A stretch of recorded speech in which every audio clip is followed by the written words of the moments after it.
दांतारामगढ़ थाना क्षेत्र के मंडा गांव में शुक्रवार की सुबह करीब 10 बजे के आसपास एक 85 वर्षीय बुजुर्ग कुएं में गिर गया और गांव वालों को पता चलते ही पुलिस को सूचना दी और पुलिस मौके पर पहुंची। पुलिस और ग्रामीणों ने अपने स्तर पर बुजुर्ग को कुएं से निकालने का प्रयास किया, लेकिन कुएं में 15 से 20 फीट गंदा पानी, कचरा, दलदल और जहरीले सांप बिच्छू होने की वजह से दिक्कतें आने लगी और रेस्क्यू असफल रहा। शाम करीब 5:15 बजे सिक्कर से सिविल डिफेंस की टीम और एसडीएम मोनिका सामोर, तहसीलदार महिपाल सिंह राजावत पहुंचे और सिविल डिफेंस की टीम ने रेस्क्यू ऑपरेशन शुरू किया। रात्रि करीब 8 बजे तक सिविल डिफेंस की टीम ने कुएं से उतरकर बुजुर्ग को ढूंढने की पूरी कोशिश की, लेकिन सिविल डिफेंस के सामने भी वही समस्या सामने आई और रेस्क्यू ऑपरेशन कुछ देर के लिए रोका गया। इसके बाद सिविल डिफेंस टीम के इंचार्ज कैलाश यादव और एसडीएम मोनिका सामो ने दूसरा प्लान सोचा, जिसमें कुएं में भरा कचरा और पानी बाहर निकालने का प्लान बनाया और मौके पर लोरिंग मशीन, पंप सेट और पर्याप्त लाइट की व्यवस्था की गई। कचरा निकालने के लिए एक जाल नुमा डोली नुमा तैयार की गई, जिसे कुएं के अंदर से कचरा निकाला जा सके और रात्रि करीब 10:30 बजे के आसपास कचरा निकालना शुरू किया। Civil defence team incharge Kailash Yadav और एसडीएम मोनिका सामो ने बताया कि कुएं में काफी कचरा और गंदगी है, जिसकी वजह से परेशानी आ रही है और जहरीले जानवर और कुएं में जहरीली गैस होने की वजह से मानव संसाधनों का उपयोग न करके जुगाड़ और मशीनरी का उपयोग करके पहले कचरा और पानी निकाला जा रहा है। कचरा और पानी निकालने के बाद ही बुजुर्ग को बाहर निकाला जा सकेगा और शायद सुबह भी हो सकती है, लेकिन फिलहाल रेस्क्यू ऑपरेशन लगातार जारी रहेगा। मिली जानकारी के अनुसार 85 वर्षीय बुजुर्ग, जिसका नाम मोहनलाल आचार्य था, वह मानसिक रूप से बीमार चल रहा था और उसके दवाई चल रही थी।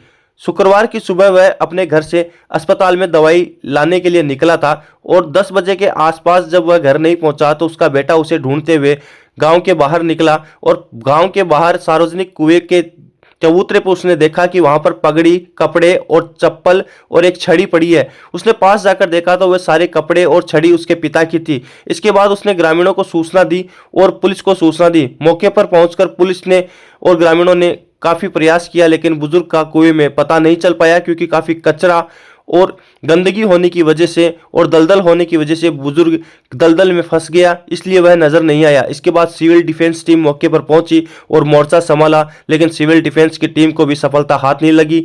देर रात्रि तक लगातार ऑपरेशन जारी रहा और एसडीएम मोनिका सामोर, तहसीलदार Mahipal Singh Rajawat, sub inspector Suwalal, police जाब्ते के साथ में और काफी संख्या में ग्रामीण, सिविल डिफेंस के टीम के मेंबर सभी मौके पर मौजूद रहे।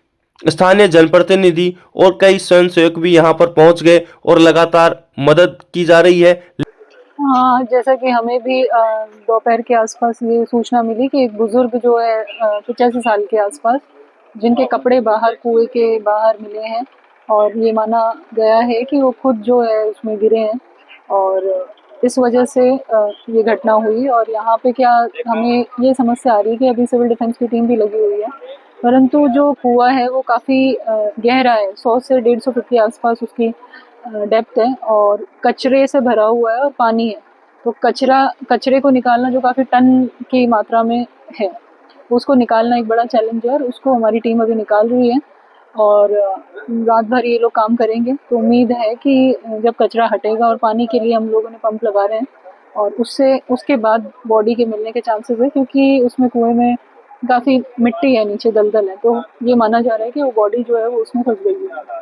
अभी जो है लोरिंग मशीन जो है हम लोग लगा रहे हैं, उससे एक देसी जुगाड़ के माध्यम से हमने एक ट्रॉली सी बनाई है लोहे की, थ्रेशर मशीन की जो वो आती है, उससे हम लोग कोशिश कर रहे हैं कि उसको अंदर डाल के और फिर कचरा निकाला जाए। क्योंकि इसमें कचरा जो है वो काफ़ी बदबूदार है, तो हमारी जो टीम है उसको अभी रात्रि के समय में भेजना काफ़ी रिस्की उनके लिए रह सकता है। इसलिए हम कोशिश कर रहे हैं कि मानव संसाधन को ना भेज के, और ये जो संसाधन हमारे पास उपलब्ध हैं इनसे हम लोग ट्राई कर रहे हैं।